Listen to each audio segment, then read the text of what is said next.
The aim of the experiment was, does the tempter vary the pigmentation in Egyptian paintings? By testing the pigmentation of the paint, it will show that different tempters can change the overall look of the painting. Egyptian paints were primarily made up of minerals that were able to withstand the harsh sunlight without fading. Although it is uncertain what the Egyptians used to temper their paints, it has been suggested that Arabic gum, beeswax, eggs, plants, and animal fats were used. Their black paints were made from carbon or coal, and brown was made from ochre. To make paint, these minerals were crushed into a powder and mixed together with an animal or plant-based glue. The process made it durable and enabled it to stick to the wall. Although there is not a lot of information on the Egyptian tempter that they used to paint their tombs and temples, there have been several case studies where these tempters have been tested. Two papers, Newman and Scopio, as well as Alckmin, found that the animal fats in Arabic gum were able to bind well with the paint. In Tutankhamun's tomb, it was filled with extraordinary painting on its walls, and they were perfectly preserved. I used a painting from his tomb to paint and see if I could replicate it. The Egyptians used paintings and hieroglyphics to tell stories and explain important information. They are commonly found on temple walls and in tombs of the pharaoh. In the tombs, the paintings are supposed to represent the pharaoh, so that he would be able to recognize himself in the afterlife. Having these symbolic paintings represent certain rituals on the walls of the tombs makes them a key to understanding the Egyptian cultural values. One of these cultural rituals was centered around the afterlife. The Egyptians were obsessed with the afterlife and made sure that they had everything they needed with them. That is why they were typically buried with their possessions. If a pharaoh recently passed away, they would have been buried with their pets, furniture, jewelry, wives, transport, and servants, in a concealed tomb or pyramid.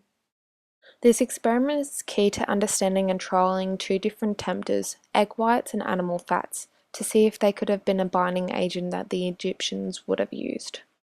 This experiment has been done before. However, no one has attempted to paint a picture from the Egyptian record. Learning from different attempts, I have wanted to use the paint to recreate a picture that they would have painted. The materials used for my experiment were ochre, charcoal, an egg, a block of animal fat, 2 paintbrushes, 3 pieces of paper, a cup of water, 3 containers, 2 bricks, a microwave, a stone, and 3 plastic bags. I started my experiment by chopping up the ochre with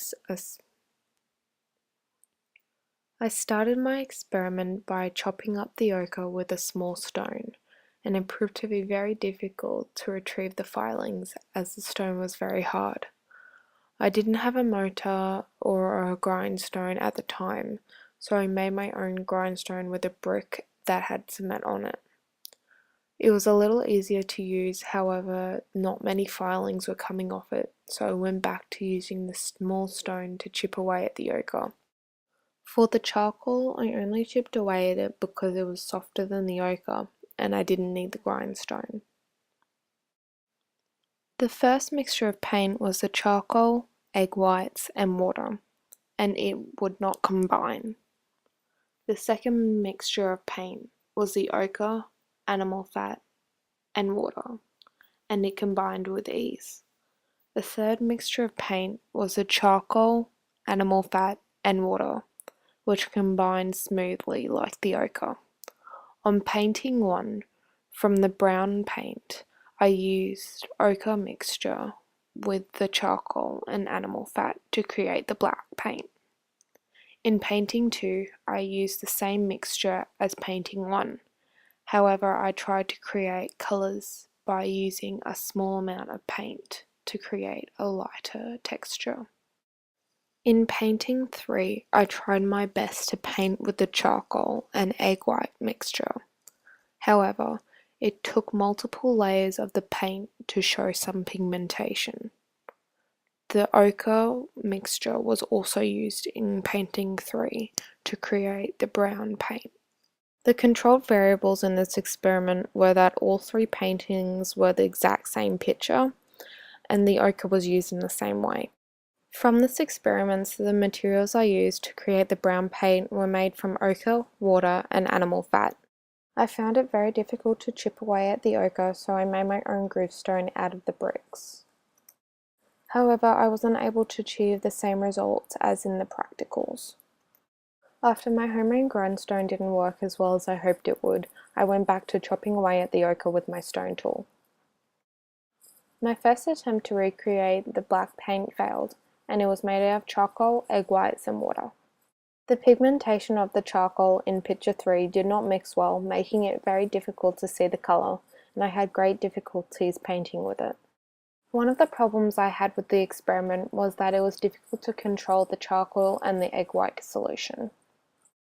As there is not a lot of information regarding how the ancient Egyptians actually tempered their paints and were able to make them last a long time, it is up to modern-day scholars and archaeologists to use experimental archaeology to understand this ancient technology. My findings are relevant to archaeology because I eliminated the possibility of egg whites being a primary binder for Egyptian paintings. I was shocked that the egg white and charcoal mixture did not combine like the ochre mixture with the animal fats. Ultimately, the experiment did answer my question, as the pigmentation did vary from the attempter, especially with the charcoal, egg white, and water solution. My experiment revealed that egg whites probably weren't used as a binder in ancient Egypt because it would flake off and it was extremely hard to paint with. Another reason why the egg and charcoal solution wasn't the best was that I tried to do small fine details with it and was unsuccessful. The eyes in the picture 3 were hardly visible but from the picture, however in picture 2 it was quite evident. If I had to do this experiment again, I probably would have liked to test more tempers, such as plant gum, beeswax, and Arabian gum. However, unfortunately, I couldn't get my hands on these items.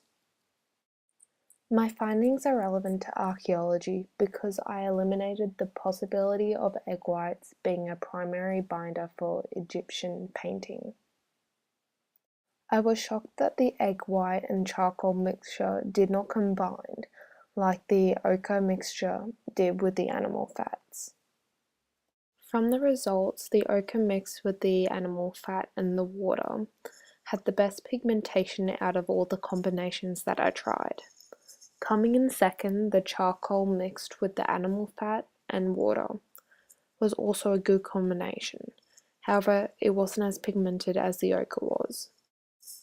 The tempter that came in last was the charcoal, egg white, and water mix that didn't have hardly any pigmentation and was the hardest to paint with. I'd like to look at this experiment again and look at the weathering techniques and resins that were able to seal the paints. Ultimately, this led to paints being preserved for longer and then lasting towards present day. I thoroughly enjoyed creating my own experiment, and through these findings I was able to learn more about my favourite culture, the ancient Egyptians, and how they tempted their paint. I would like to thank Dr. Chris Clarkson and Mr. Antoine Muller for all their assistance over the semester with my assignment, especially when it came to looking for the materials I was going to use and finding a topic. Without their help, I would have not been able to accomplish it. I would also like to thank my boyfriend Tom for believing in me when things have been hard and for being there when I need him the most. Thank you for watching.